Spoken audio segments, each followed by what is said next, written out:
Tim nasional Indonesia U23 akan berhadapan dengan Irak dalam laga perebutan peringkat ketiga Piala Asia U23.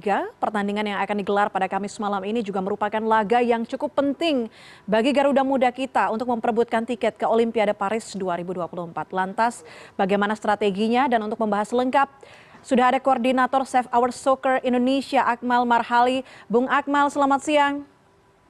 Selamat siang Puspa, salam sepak bola. Salam sepak bola. Bung Akmal, sebelum kita bahas soal kans Garuda Muda menuju Olimpiade, yang nanti malam akan bertanding, ada Indonesia melawan Irak. Di atas kertas, catatan Anda seperti apa?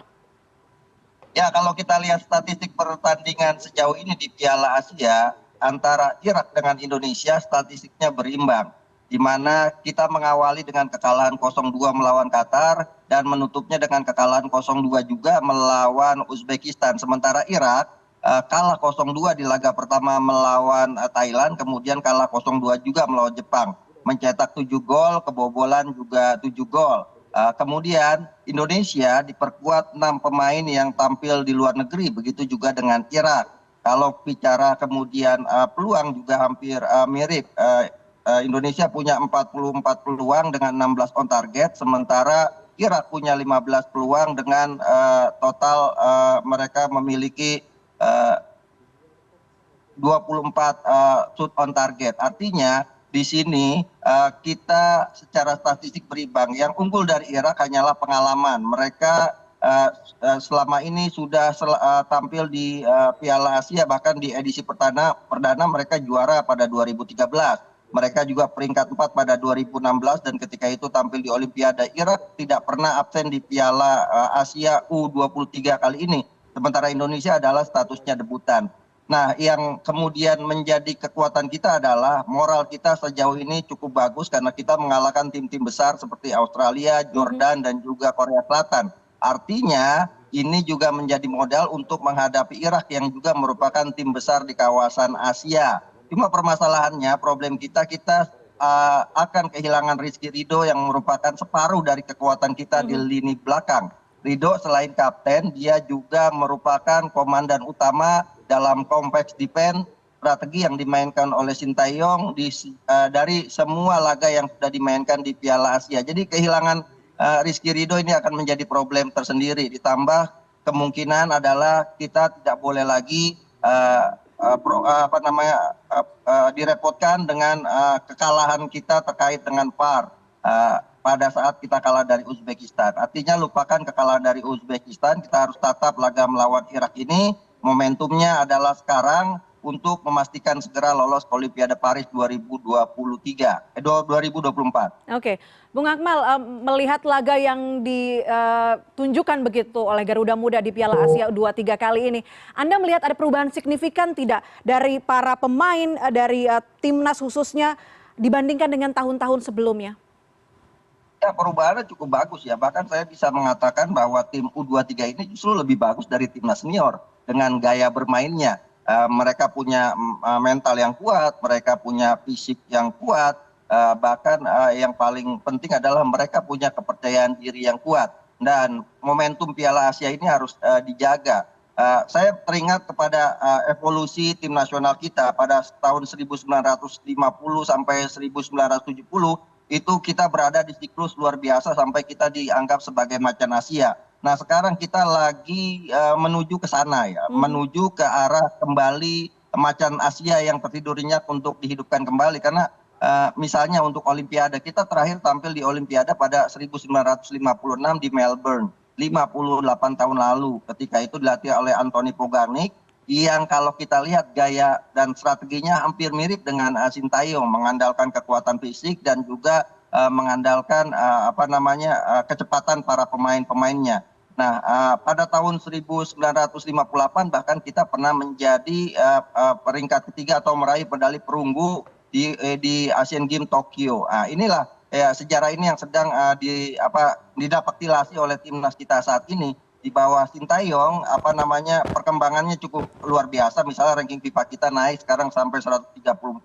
Dan kalau kita bicara tim nasional U23 kita saat ini merupakan tim nasional terbaik karena mayoritas sudah diperkuat dengan 13 pemain yang sudah tampil di senior. Jadi secara mental dan kepercayaan diri cukup bagus. Semoga tim ini terus dipertahankan dan apa namanya Sintayong juga bisa terus meningkatkan kualitas tim nasional kita karena level kita sejauh ini sudah bisa bersaing di level Asia untuk konteks U23 saat ini. Oke, pertandingan malam nanti menjadi penentu. Kita punya harapan besar untuk Garuda Muda Indonesia yang akan bertanding. Tapi bagaimana kemudian Bung Akmal melihat pandangan Bung Akmal melihat bagaimana persiapan kemudian juga dukungan yang diberikan jelas oleh federasi kepada tim nasional Indonesia? Apakah sudah cukup atau bisa lebih lagi sebetulnya? Ya, kalau dukungan baik dari supporter yang ada di Qatar, kemudian sampai federasi yang boyongan ke Qatar ini sudah sangat luar biasa. Bahkan AFC sangat berterima kasih harusnya kepada Indonesia karena kalau kita lihat pertandingan yang dimainkan di Piala Asia ini, penonton paling banyak itu selalu terjadi di pertandingan-pertandingan Indonesia. Artinya ini yang kemudian menjadi modal juga buat para pemain tampil habis-habisan di lapangan karena didukung penuh oleh supporter yang hadir ke lapangan. Bahkan untuk pertandingan melawan Irak, kabarnya saya dengar ini tiketnya sudah sold out. Bahkan ada yang kemudian menyebut stadion Abdullah bin Khalifah ini diplesetkan dengan GBK, Gelora bin Khalifah, oleh masyarakat Indonesia yang ada di Qatar. Saking mereka sangat antusias untuk memberikan dukungan kepada tim nasional kita. Pokoknya STY lah, selalu tetap yakin kita bisa mengalahkan Irak. Oke, oke. Nah, kalau berbicara soal peluang mungkin prediksinya 50-50 karena tadi Bung Akmal menyebut bahwa secara statistik kita berbanding sama begitu dengan Irak. Tapi kalau kita boleh berandai-andai, misalnya kita menang, kemudian masuk dalam Olimpiade, artinya di situ juga akan ada Argentina nantinya. Ini grup neraka bukan sih, Bung Akmal?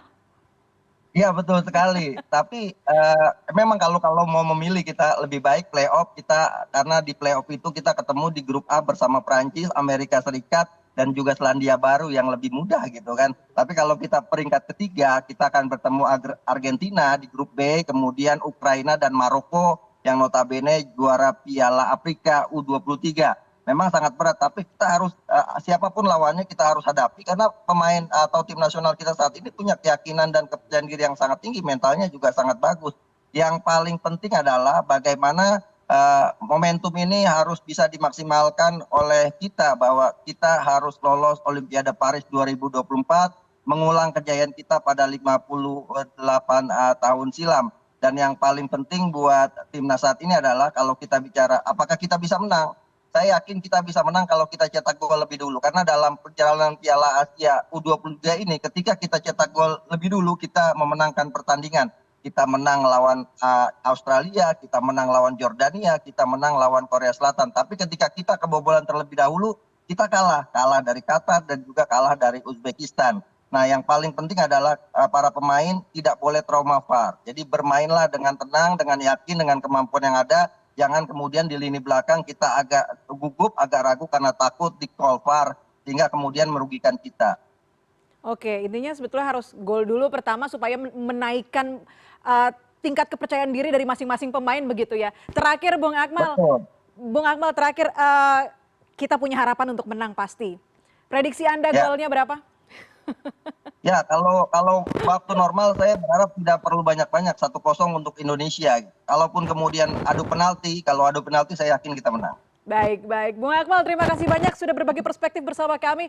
Kita harapkan Indonesia bisa punya tiket ke Olimpiade untuk mengulang kejayaan Macan Asia. Terima kasih banyak Akmal Marhali, koordinator dari Save Our Soccer Indonesia, sudah bergabung bersama kami di CNN Indonesia News Hour.